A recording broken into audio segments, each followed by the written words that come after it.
بسم اللہ الرحمن الرحیم۔ اللہ تبارک و تعالیٰ کے پاکیزہ نام سے شروع کرتے ہیں جو بہت مہربان نہایت رحم والا ہے۔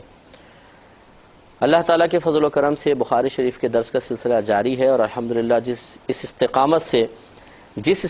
سے آپ لوگ سماعت فرما رہے ہیں وہ یقیناً قابل تحسین ہے۔ خود بھی استقامت سے، پابندی سے، ہمیشگی کے ساتھ اس پروگرام کو دیکھیں،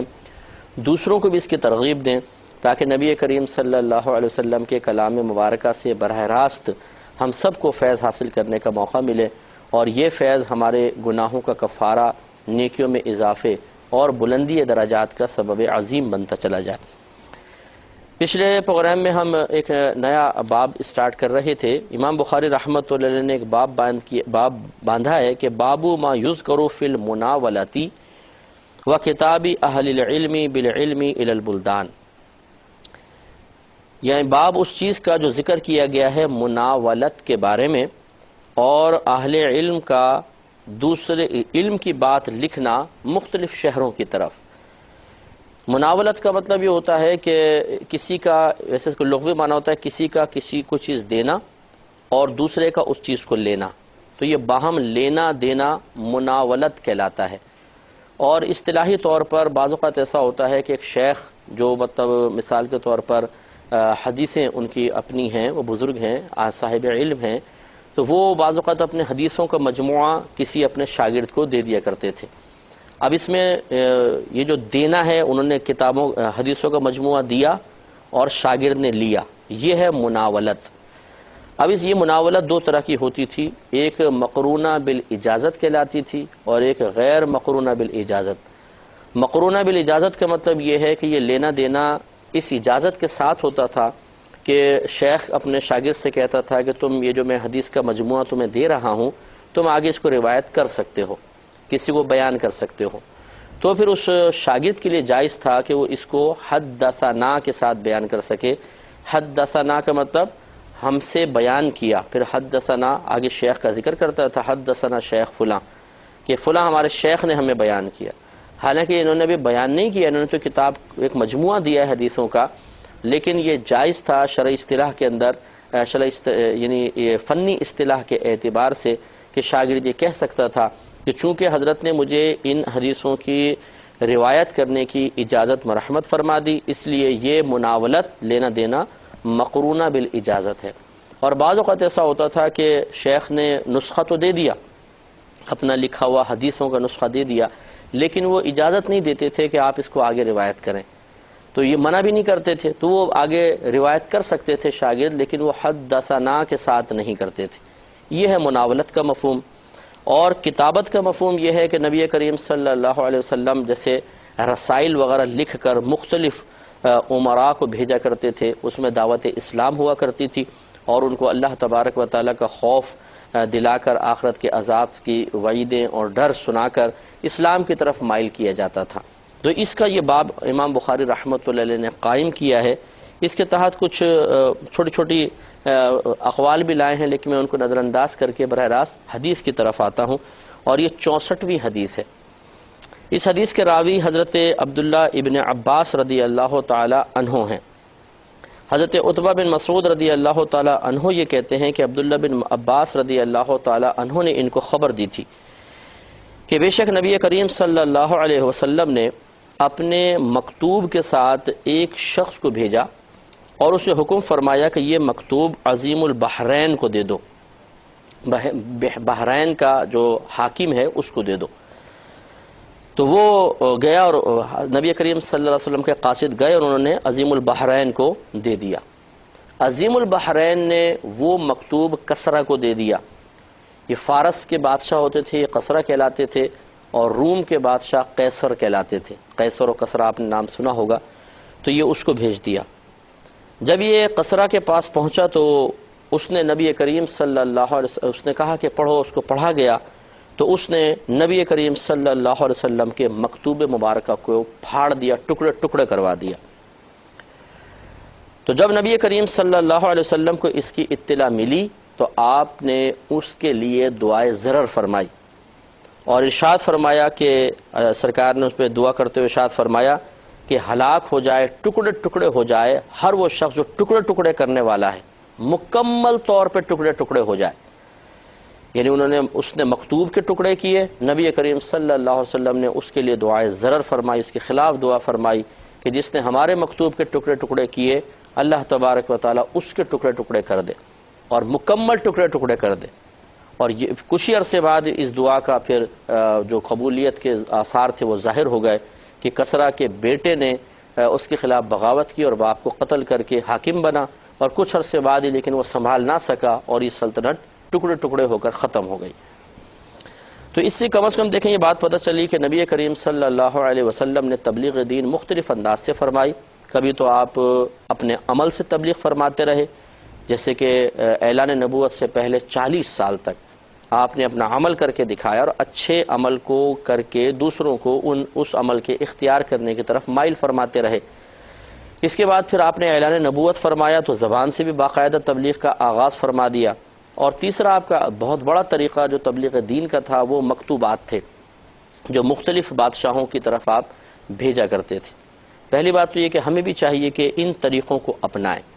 ایک معاشرے میں اچھا انقلاب پیدا کرنے کے لیے، ایک بڑی تبدیلی کے لیے، لوگوں کی سوچ اور فکر اور اعمال میں تبدیلی پیدا کرنے کے لیے کوشش یہی ہونی چاہیے کہ ہم اسی طریقے سے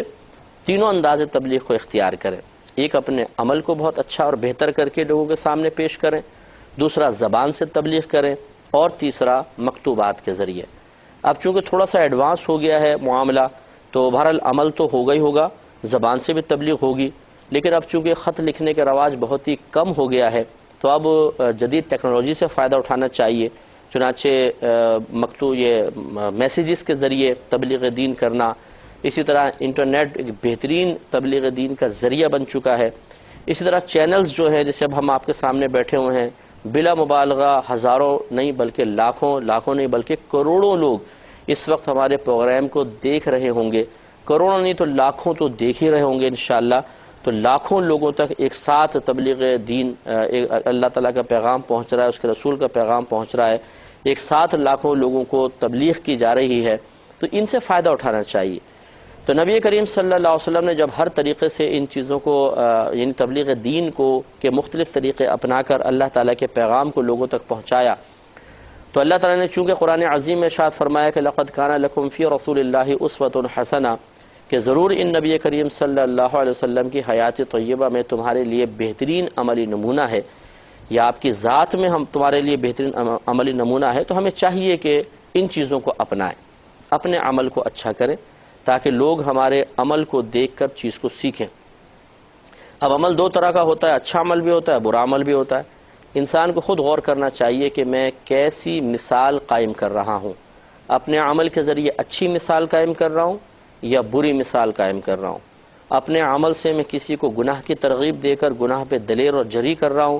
شیطان کا مطیع و فرما بردار بنا رہا ہوں، یا اپنے عمل سے میں کسی کو اللہ کے قریب کر رہا ہوں، اس کے دل میں خوف خدا پیدا کر رہا ہوں، اس کے اندر عبادت کی ترغیب پیدا کر رہا ہوں، اسے گناہوں سے نفرت دلوا رہا ہوں. یہ ہمیں خود فیصلہ کرنا ہوگا. اور ایسی ہی حرکات ہونی چاہیے، ایسے اعمال و افعال ہونے چاہیے کہ سامنے والا انہیں دیکھ کر گناہوں سے تائب ہو، اسے نیکیوں کی ترغیب ملے، اس کے دل میں اللہ تبارک و تعالیٰ کا خوف پیدا ہو، عمل کا جذبہ بیدار ہو، اور وہ گندی چیزوں کو چھوڑ کر اچھی چیزوں کی طرف مائل ہونا اپنے لیے بہت ہی آسان ہوتا محسوس کرے. یہ بہت ضروری ہے. دوسرا پھر زبان سے تبلیغ دین ہے کہ ہمیں زبان سے بھی کوشش کرنی چاہیے. جیسے کہ نبی کریم صلی اللہ علیہ وسلم کا مسلم شریف میں فرمان عالی شان موجود ہے کہ تم میں سے جو کوئی ہو سکے، جو اس طرح کر سکے، کسی برائی کو دیکھتا ہے اور اس کو ہاتھ سے بدل سکتا ہے تو چاہیے کہ ہاتھ سے بدل دے. اگر ہاتھ سے نہیں بدل سکتا تو زبان سے بدل دے، اور زبان سے بھی نہیں بدل سکتا تو کم از کم اسے دل میں برا جانے، اور یہ ایمان کا کمزور ترین درجہ ہے. یعنی اس کا مطلب یہ ہوا کہ اگر ہم برائی دیکھتے ہیں ہاتھ سے، یعنی سامنے والے کو طاقت سے نہیں روک سکتے، تو کم از کم یہ ہے کہ ہم زبان سے تبلیغ دین کریں، زبان سے نیکی کا حکم دیں اور برائی سے روکیں. اور یقینی سی بات ہے کہ اس کے لیے ہمیں کوشش یہ کرنی چاہیے کہ خود بھی اپنے عمل کو اچھے سے اچھا رکھیں تاکہ ہماری زبان میں تاثیر پیدا ہو. ورنہ بعض اوقات بے عملی ہماری زبان کے استعمال کو ہی روک دیتی ہے. ہم چاہتے ہیں کہ عمل کریں لیکن ہماری بے عملی ہمارے اندر ایک شرم اور جھجک کو بیدار کر دیتی ہے، اور ہم سوچتے ہیں یار میں کس منہ سے اس کو بولوں، میں خود تو نماز نہیں پڑھتا ہوں، میں اس کو کہوں نماز پڑھو، میں خود تو اچھے کام کرتا نہیں، اس کو بولوں اچھے کام کرو. تو بعض اوقات تو یہ بے عملی ہمیں تبلیغ دین جیسے اہم فریضے سے روک دیتی ہے. اور اگر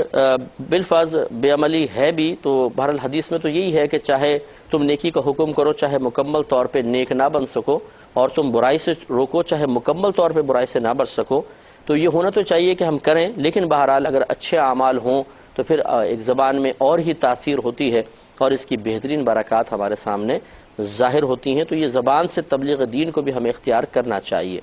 تو ہمیں بھی کوشش کرنی چاہیے کہ تیسرا طریقہ تبلیغ بھی اختیار کریں. اس میں دیکھیں بعض اوقات تو یہ میسیجز وغیرہ کے اوپر جو تبلیغ کا سلسلہ چل رہا ہے یہ بڑا خطرناک ہے.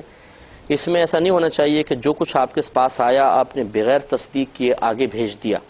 اس میں کوشش یہ ہونی چاہیے کہ آپ کسی اچھے پہلے عالم سے کتاب کا معلوم کر لیں، ایک اچھی کتاب جس میں چھوٹی چھوٹی حدیثیں ہوں. جیسے میں آپ کو ترغیب دے دیتا ہوں، آپ ریاض الصالحین کتاب لے لیں،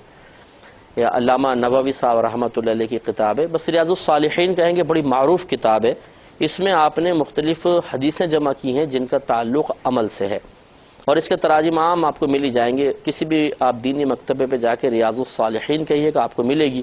اس میں چھوٹی چھوٹی حدیثیں لکھی ہوئی ہیں، آپ اس کو پھر میسیج میں لے لیں، اور حوالہ بھی ہے اس میں، بخاری ہے، مسلم ہے، ترمذی ہے، ابو داؤد ہے، آگے وہ حوالہ لکھ دیں، یا اور ریاض الصالحین کا بھی لکھ دیں. پہلے یوں لکھ دیں ریاض الصالحین بحوالہ بخاری شریف، صفحہ نمبر فلاں، یہ کر کے آپ سینڈ کریں. تو الحمدللہ اس طریقے سے اچھی تبلیغ دین ہو سکتی ہے. اور یوں ہی آپ میل کے تھرو تبلیغ کر سکتے ہیں، اگر آپ خط لکھتے ہیں تو خط کے ذریعے بھی ہو سکتا ہے. یہ بھی ہمیں کوشش کرنا چاہیے کہ اس انداز سے بھی ہم تبلیغ دین کریں تاکہ زیادہ سے زیادہ لوگ گناہوں سے دور ہوں، نیکیوں کے قریب ہوتے چلے جائیں اور ان میں خرابیاں ختم ہوں. اب اس میں ایک بات یہ بھی دیکھیں، معلوم ہوئی کہ نبی کریم صلی اللہ علیہ وسلم نے ان مکتوبات میں دعوت اسلام لکھی ہوئی تھی. یہ خط وہاں پہنچتے تھے اور وہ بعض اوقات پڑھنے کے بعد اسلام قبول کر لیا کرتے تھے،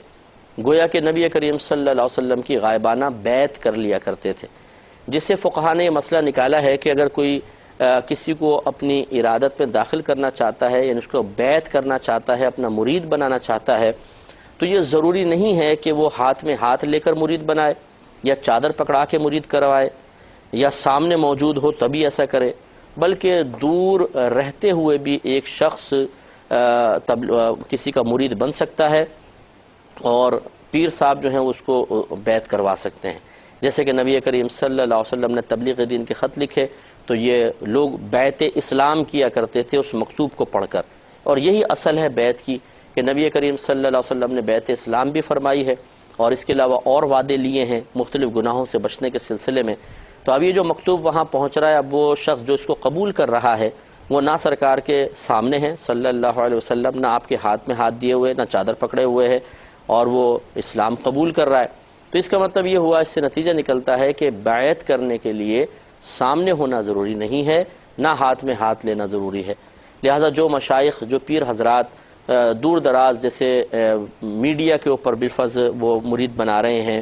یا بالفرض خطوط کے ذریعے، میلز کے ذریعے، یا ویسے ہی لائیو کوئی پروگرام ہے اس کے ذریعے کر رہے ہیں، اور دور دراز بیٹھا ہوا ایک شخص ان کی بیعت کر لیتا ہے، تو یہ شرعاً جائز ہے اور اس میں کوئی حرج نہیں ہے. یہ قید لگانا کہ نہیں جی پہلے ہاتھ میں ہاتھ لیں گے تو بیعت ہوگی، اس کے علاوہ نہیں ہوگی، یہ بیجا ایک طریقت پر افتراء ہے جس کی یقیناً سی بات ہے کہ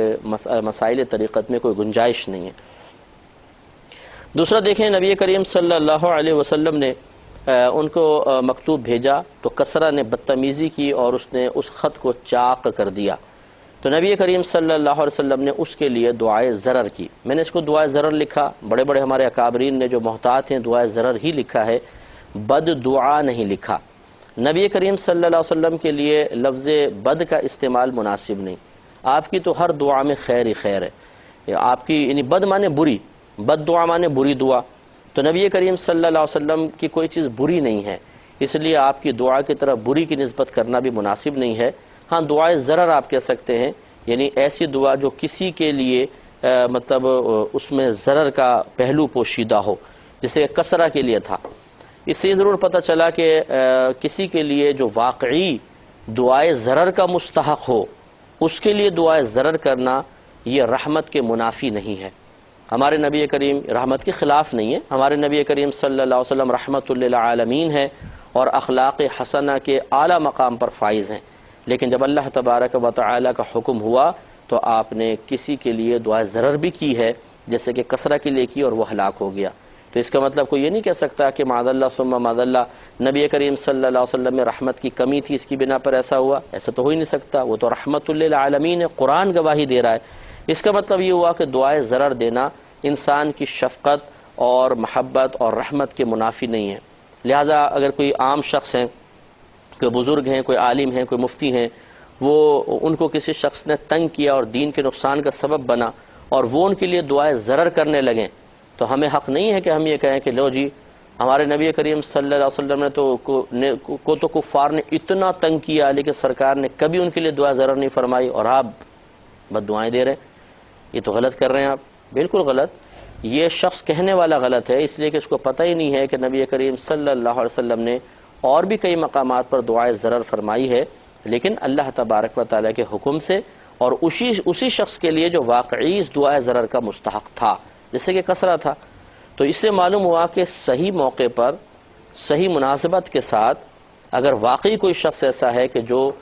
دعائے ضرر اس کے لیے کی جانی چاہیے تو اس کے لیے پھر دعائے ضرر کرنا یا عرف عام میں جس کو ہم بد دعا کہتے ہیں اس کے لیے بد دعا کر دینے میں کوئی حرج نہیں ہے، خصوصاً اگر کوئی غیر مسلم ہے جو اسلام کے لیے شدید قسم کے نقصان کا سبب بن رہا ہے تو اس کے لیے بد دعا کی جا سکتی ہے، دعا ضرر کی جا سکتی ہے، اور اس میں شرعاً کوئی حرج نہیں ہے، کیونکہ نبی کریم صلی اللہ علیہ وسلم نے بھی کسرہ کے لیے دعا ضرر کی۔ اور اس سے بھی معلوم ہوا کہ نبی کریم صلی اللہ علیہ وسلم مستجاب الدعوات ہیں، آپ کی زبان سے جو نکل گیا وہ چونکہ اللہ تبارک و تعالیٰ کی عطا سے اور اس کی اجازت سے اور اسی کی مشیت اور مرضی سے نکلتا ہے تو لہٰذا وہ ضرور پھر درجہ قبولیت حاصل کر لیتا ہے۔ تو اس سے معلوم ہوا کہ اللہ تبارک و تعالیٰ کے مقرب بندوں کے بڑے مقام ہیں، اللہ تعالیٰ کی بارگاہ میں ان کو بڑا مرتبہ وجاہت حاصل ہے، تو اس لیے کوشش یہ کرنی چاہیے کہ ایسے لوگوں کی دعائیں ضرر سے بچیں۔ اس لیے ہم گزارش کریں گے ان تمام لوگوں سے جو مساجد سے بعض اوقات وابستہ ہوتے ہیں اور مسجد کے ائمہ حضرات جو بعض اوقات عالم بھی ہوتے ہیں، مفتیان کرام ہوتے ہیں، صرف اس وجہ سے ان کے ساتھ بدتمیزی کا سلوک کرتے ہیں کہ وہ یہ سمجھتے ہیں کہ شاید یہ مسجد کے نوکر ہیں۔ اس طرح مسجد کی کمیٹیاں جو ہوتی ہیں ان کو بھی ہم نے دیکھا ہے کہ بسا اوقات بہت معذرت کے ساتھ، کوئی ناراض نہ ہو لیکن ہمارا کام سمجھانا ہے، اور ہم کسی خاص پرٹیکولر شخص کو یا خاص پرٹیکولر کمیٹی کو سامنے رکھ کے بات نہیں کہہ رہے ہیں، انہیں بھی احتیاط کرنے